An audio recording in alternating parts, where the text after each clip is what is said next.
আকাশ ভাই, ও আকাশ ভাই, বাড়িতে আছেন? আরে ঘটক ভাই যে সীমার মা, ঘটক ভাই যে শুনে যাও। সীমার মা না তুলি শুনেছি ভাই। আরে ঘটক ভাই যে, তুমি কেমন আছেন? কি মনে কইরা? আছি আলহামদুলিল্লাহ ভালোই।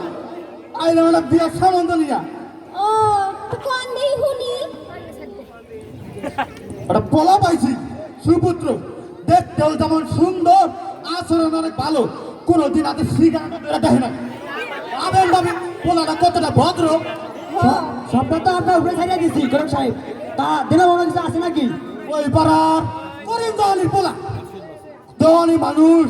কম পক্ষে 5 লাখ টাকা যৌতুক, গহনা আর ঘর তো সাদা দেওয়ানি লাগবো।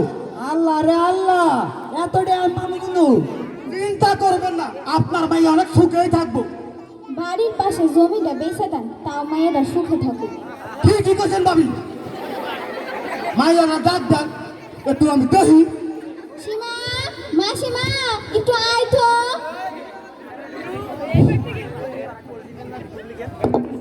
কি আরে হইছে বাবা, মা? মাইয়াটা দেখতে তো অপরূপ সুন্দর। এই মাইয়ার তো দশ দিনে পছন্দ করবো।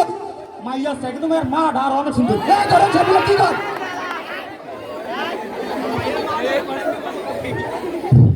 শোন, তোর বিয়ার কথা চলতেছে।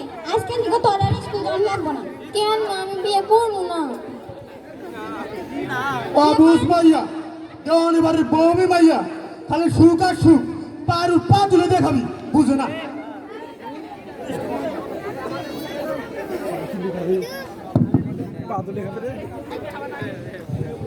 সীমা, এই সীমা স্কুলে যাবি না?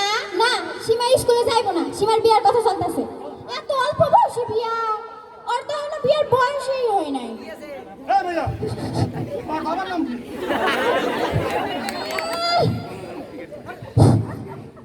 আরে এই মাইয়া, তোমার বাবার নাম কি?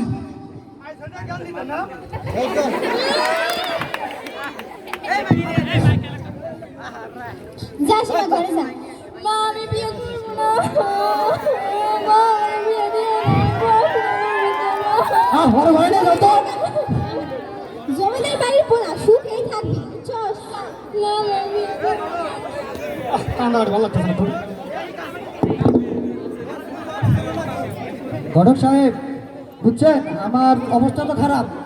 4 লাখ টাকা আর গহনা দিতে পারবো, আর বাড়িটা দিতে পারবো না। আপনি এই করে কথা বলে আকাশ ভাই, দেওয়ানি বাড়ির আপনার ভাই বউ বউ, আপনি জানলে চেষ্টা করেন।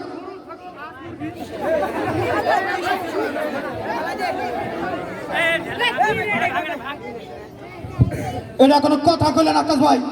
আপনার ভাইয়ের দেওয়ানি বাড়ির বউ বউ, আপনি জানতেই পারেন গরু ছাগল হাঁস মুড়ি আপনি যে ব্যবহার করে দেন, আপনাকে সাইকেল আছে না ওটা পালন কি করে দেন? আমি যারাই বিয়ে না আপনারা দেখবেন নাকি? না, আপনি তো আমাকে নিজে দিল, আপনি দেখছেন না, তাতেই চলবো।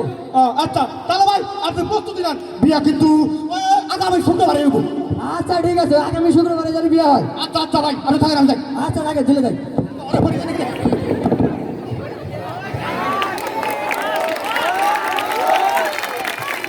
সম্মানীয় সুধী, আমাদের যারা অভিনয় করছে জীবনা আদর্শ উচ্চ বিদ্যালয়ের শিক্ষার্থীবৃন্দ, তারা জানতে চাচ্ছে নাটকটি কেমন লাগছে। আমরা অভিভূত মুগ্ধ এবং আপনারা প্রেরণা দেবেন আমাদের ভবিষ্যতে আরও এরকম নাটক মঞ্চস্থ করতে হবে। ধন্যবাদ সবাইকে।